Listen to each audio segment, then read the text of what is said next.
about lower limb blocks. That's because, not because we are lazy, but that's because we have spinal and epidural for lower limb block, which are far more sure shot and less cumbersome. Alright? Hence, we get away with lower extremity block. We need not hone our skills with that enthusiasm for lower extremity blocks because we really have beautiful solid blocks such as epidural and spinal for them. Having said this much, there will yet come certain cases when your hands would be tied for that. So either you tilt towards general anesthesia, then the postoperative pain management would be a concern, or then you tilt towards sciatic and femoral blocks. But those who have practiced sciatic and femoral blocks will realize that the pain relief given by a sciatic block for an ankle surgery is far better anytime and far longer than a spinal block or an epidural even. If for a unilateral surgery you give an epidural block and then continue in the postoperative period, in children at least we find a lot of urinary retention. And then they need to be catheterized, and then that can be a nidus for infection, and so on and so forth. Now the dictum in modern regional anesthesia is to be as peripheral as one can be, so that the central neuroaxis is left alone. Okay? These are few reasons why one should hone skills of lower extremity blocks other than the fact that we all love blocks. Okay? Well, this was a 26-year-old Larsen syndrome for foot deformity. As I just mentioned, congenital anomalies do not come single. They come in a bunch. So this child had a scoliosis which was repaired. You can see the long incision here. She had this kind of implants and this kind of a foot which needed to be operated. So, I got a call from the nursing home. A doctor, her mother is extremely anxious about anything that you would do in her spine because her spine is already operated. So now you need to go there, counsel them, tell them that okay fine, we won't touch her spine. Maybe it was painful for her at that time, and now we will get going with something very, very away from it, but yet will give good pain relief. So there would be certain difficult backs, there would be certain difficult patients who don't want you to touch their spines. There would be certain cases like this, which have, this actual unfortunate child was a burn case, and this is an secondary effect of burns of the back and back soft tissue. And this is what it has done to a small child's spine. This is his spine. This is another case where meningomyelin repair has been done. You go to the foot surgery and you probably will have, you will be soothed out with a sciatic block. So let's go to 3 blocks now. Lumbar plexus, sciatic nerve block and femoral nerve block. Okay, lumbar plexus, very simple. We just need to know the transverse process from the posterior to the anterior. What we need to know is the transverse process, the paraspinal muscle, and then the psoas. After the transverse process, we are going to hit the psoas. In the psoas, we are going to hit the lumbar plexus. See the quadriceps contractions, deposit your drug there. That is what we thought. For us, for pediatric anesthesiologist, a good indication is congenital hip dislocation. For an adult anesthesiologist, a good indication is a femoral case, any case on the thigh, where the posterior of the thigh is not touched with. Alright? But this is one interesting block in which both the modalities come together. In the sense, you first of all need to see the structures with the ultrasound, and during the previous upper extremity blocks, we just learned that ultrasound and bone have a very peculiar relationship with each other. So you are going to see the transverse process, but you aren't going to see anything beneath the transverse process. So once you see the transverse process, you rule the kidney out, you rule most of the structures that you don't want to injure, you gauge your depth, put in your needle, and then the nerve stimulating needle will tell you exactly where the lumbar plexus is. So this is a perfect combination block of both the traditional as well as ultrasound technique. So from the posterior to the anterior, these are the paraspinal muscles after the skin in the subcutaneous tissue. Can you see these lobes? The dark ones? Yes? This is due to the transverse process. This is an acoustic shadow and this is an ultrasound window. So there is an acoustic shadow and ultrasound window. Ultrasound window is a window where the ultrasound rays go in, the sound reaches there and you get an echo back, and in other words you get the picture. Okay, so this you see the psoas muscle here, this is an acoustic shadow, again you see an ultrasound window. And in between the two, what you see is the psoas.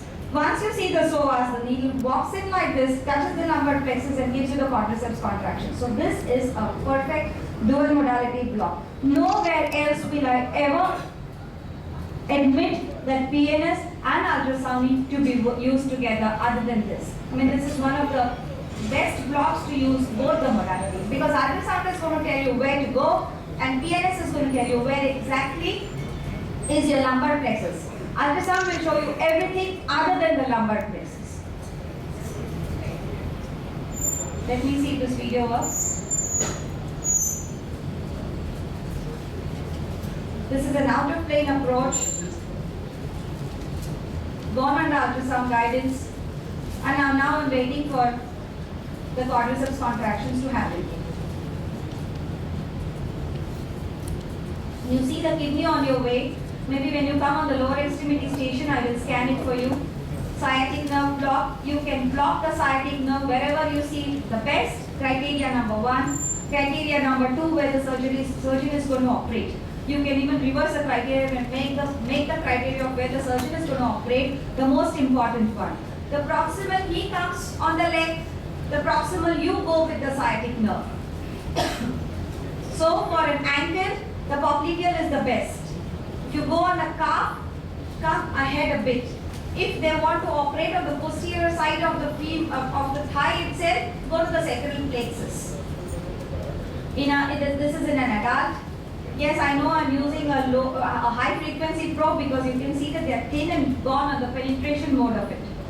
Well, again, there are very, very few structures to identify, although the whole thigh looks, a bit of too many muscles. But we need to know from the posterior to the anterior, the biceps femoris and the sciatic nerve. That's it. So can you see this? This is the femur here, the bone, the biceps femoris, and this is the sciatic nerve. Now if you see, the upper extremity nerves look different. They look very dark. The lower extremity nerves, they look different. They look almost white. Why? Why? Because they have more of connective tissue component. As the nerve comes out of the central canal from the spine, it has not yet collected a lot of connective tissue. And as we go away from the central exit, a lot of connective tissue is taken in and the nerve looks whiter and whiter. And these are the nerves which are luckily less prone to trauma than the neck nerves. Hence, if you have picked up an ultrasound guided block in the neck, please be sure that you see the tip of the needle and the nerve. In lower extremity block, of course that's important, but it's not as important as the neck blocks where pure axons work. Fine. I'll just throw a video on you of a lower extremity block. You can see the sciatic nerve here, you can see the needle approaching, and you can see the diaphragm. I have just shown you many videos because again the shape and the size of the sciatic nerve is going to be different in different scans. Alright, there's an injection going around. I guess I'm not connecting to you all well or something. Can you see? Are you acknowledging this? Can you see the needle spread, the nerve going away again? Yes. Thanks. This was an outplane approach.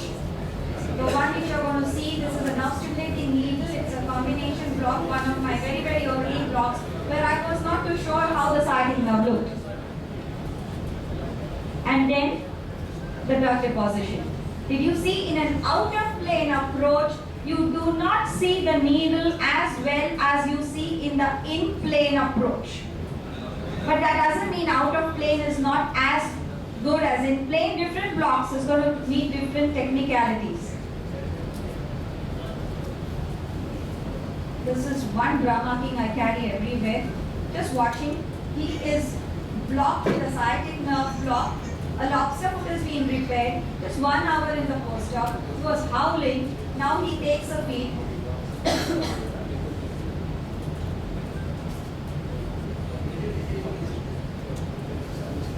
Now look at the operated foot. And I'm not too sure whether my block works because he's crying a lot. His suckling goes unhindered. It's quite okay. Doesn't sense it much. Alright, so that's the magic of a block. I guess this is a nerve in the longitudinal section. This is the nerve here, popliteal. You see the bone here and the nerve here and the artery here. Again, popliteal. This is the probe kept.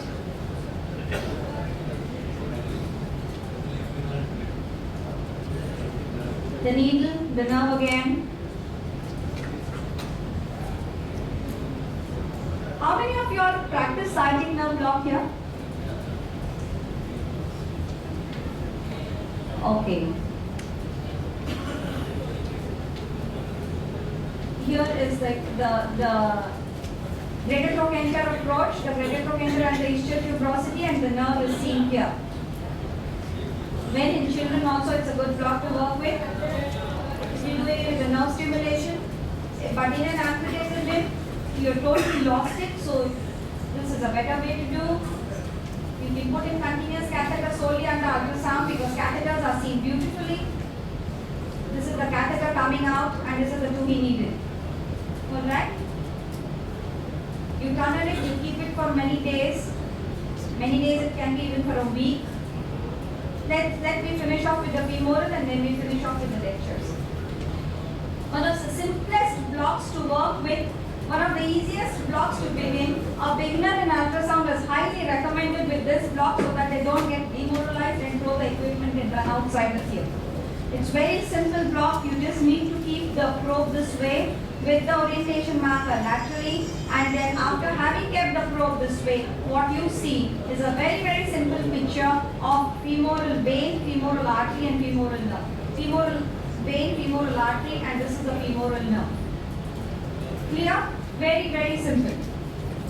Then you can recognize the artery, you can recognize the vein if you wish to via Doppler. It's up to you. To begin with, it's a good habit, yes. And then you put in the needle underneath here, or you can put in the needle on the anterior or posterior of the nerve and then deposit the drug around. I've deposited the drug here and you can see that in the same scan, the nerve becomes far more brighter because it has gotten a contrast of the drug underneath. So I'll just shoot a video to you right now. This is a very small baby. Here is the femoral artery and this is the needle. You can put femoral catheters again using simple epidural 2V needles.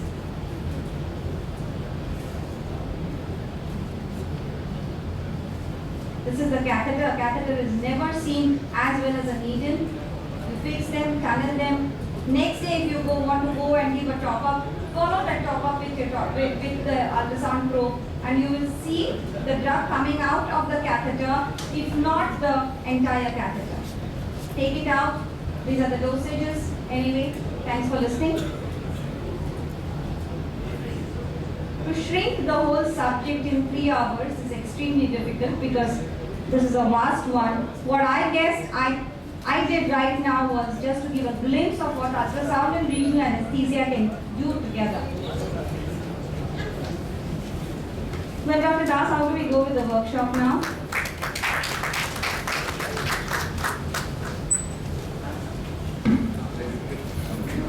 I think